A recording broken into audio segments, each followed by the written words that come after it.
Hi, it's James from ElectricBlu Contractors, your local electrician in Wakefield.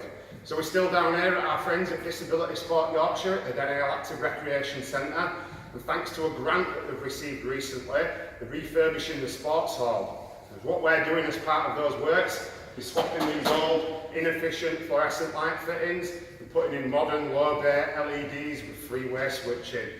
The new lights are not only brighter and more energy efficient, but should hopefully last for many years to come without having to mess about getting scaffolding towers in just to change bulbs.